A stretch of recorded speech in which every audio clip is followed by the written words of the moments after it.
What's up, guys? We are on our way to Soto. De Soto, De Soto State Park, and it's in St. Petersburg area, Tampa Bay area. Anyway, there's this big bridge called the Skyway Bridge. I don't know if anybody's ever seen it or heard of it, but it crosses over the bay, and it is enormous. I've been driving the whole way here, but as you all know by now, I am afraid of heights, and Christina is the one who has to get us over these bridges here. So I'm gonna give you a little look here.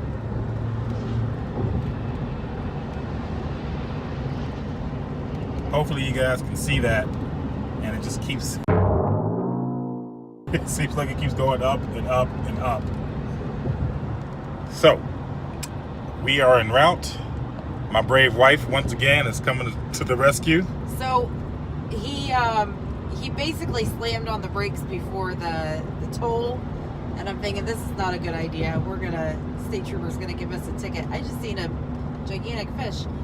Anyways, he basically slammed on the brakes and said, "No, it's right after the toll. I'm not going any further." So yeah, on the side of I-75 or 275, we were switching seats. That was interesting. Anyway, going over the Skyline Bridge or Skyway or whatever it's called. Skyway to heaven, looks like it. Anywho, we're gonna stop this video so my lovely wife can concentrate and get us over the bridge safe and sound. We'll keep you posted. Hopefully we'll see you soon. All aboard!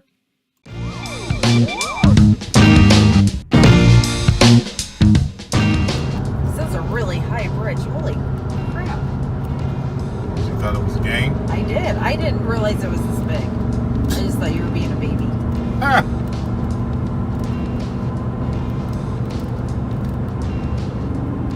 Great.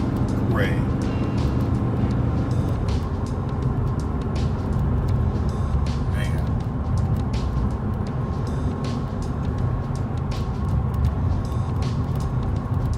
Hooray to my courageous wife. As always, she has saved my life once again from a mild stroke and or heart attack. We are over the bridge, and it was a doozy. I mean, that bridge is super tall. It's got to be super tall because cruise ships actually have to go underneath that bridge. And we've actually been on a cruise ship where we went underneath the bridge, and it's so, I mean, you can almost touch the bottom of the bridge. So you know how tall a cruise ship is. I guess if not, look it up. You can see how tall it is. But we made it over. Thanks again, babe. You're the best. We'll see you guys soon.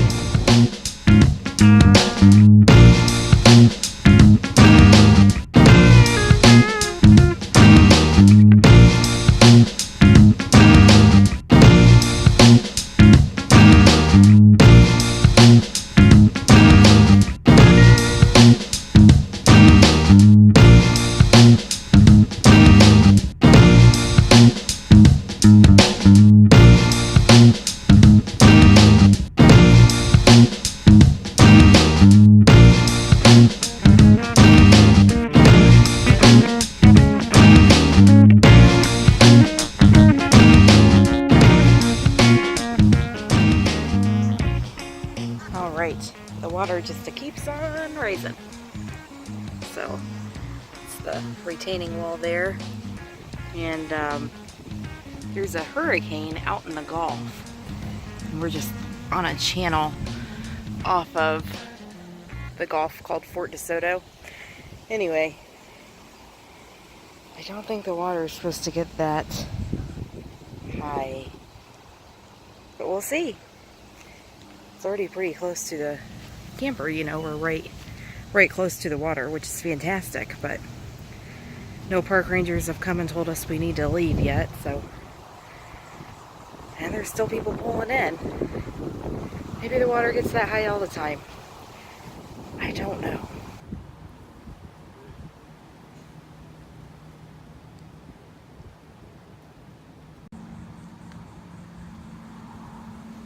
It has breached the barrier wall. Oh boy. They say that we shouldn't expect any more than 3 feet of surge, and that they think that we're at about 3 feet, and that it really shouldn't get any higher than this. Let's hope not, because that's where we're at. And that's where the water's at. So, it's coming up.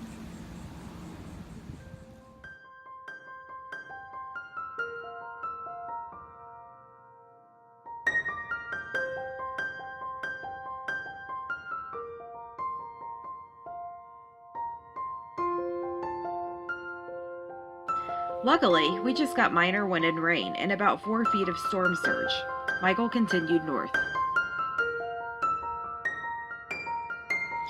We'd never seen the Gulf this active, and it was a bit scary. Hurricane Michael devastated the Florida Panhandle as a Category 4 storm, claimed 54 lives, and caused $10 billion in damage. We checked the path every hour that night to make sure he didn't turn our way and the storm surge didn't come up any higher. And the water's finally back where it's supposed to be. So, just to kind of show you the gauge of where the water should have been. So I'd say it was probably the 4-foot storm surge that they said it would be. Anyway, beautiful day. I got Ben out to the beach today. We actually were gonna stay inside and edit all day. It was supposed to be rainy all day after the hurricane, but it's there's some scattered storms, but nothing too bad. So we actually came to North Beach, and I didn't even know that this beach existed. I'm not sure if Ben did either. We've just never come this far down when we've went to Fort De Soto. So, and we've been here, I can't tell you how many times. Anyway, the North Beach is the furthest beach when you go into the Fort De Soto Park, and it is completely different than the other beaches that they have at Fort De Soto. It's our favorite beach is North Reddington Beach or St. Pete or Clearwater, those type beaches, and this is, I would say, just as nice, if not nicer, and not nearly as busy, and plenty of parking. I just can't say enough about it. The beaches are clean, lots of shells.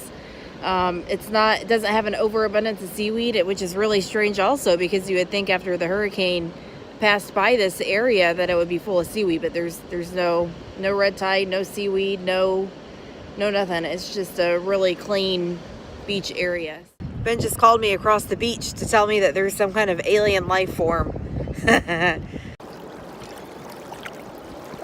these are the alien creatures. Apparently if you move them, they're like snails is what they look like. They look like snails. They're sea snails.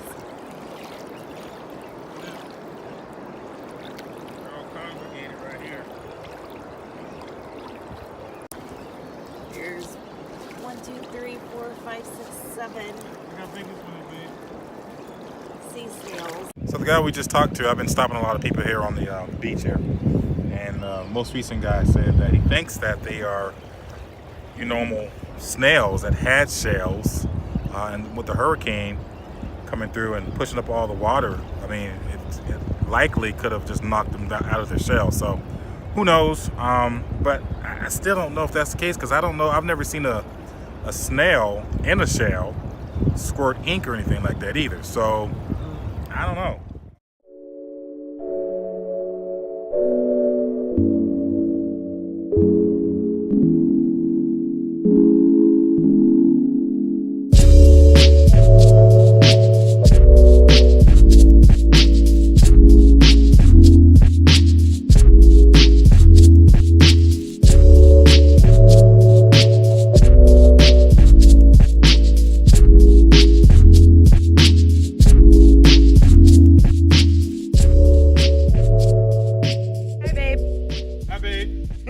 So we're leaving Fort De Soto today, and we are headed to Sebastian's Inlet. Anyway, this is a really nice campground. Really nice campground, but it is real Florida. It is not a resort in any way, shape, or form. It's beautiful. It's lush. The campsites are kind of close together, but still super private because there's just so much vegetation. There's palm trees and hibiscus and all kinds of beautiful flowers, and most sites have a really nice view of the water. The other sites, most of them are pull through, really easy to get in and out. It is like a gravel dirt type road, so it can get muddy and sandy, but it's worth it, totally worth it.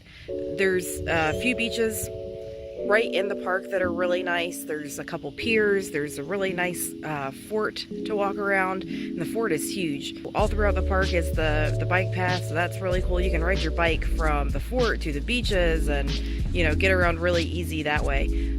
There's a camp store. There's all kinds of stuff here. All your necessities. You can rent boats and kayaks and canoes and bicycles. You can get ice and camp wood. There's not fire pits, but they're grills, and you can also bring your own fire pit if you have one. So we really liked this campground. It's $35 a night. Not bad at all, especially to be just a couple miles away from the beach. The beach isn't in walking distance. You are going to have to drive to the beach area, but it's within the park, and if you're camping here, you don't have to pay to get into the other parts of the park. So we're excited to be moving on, and we enjoyed it here.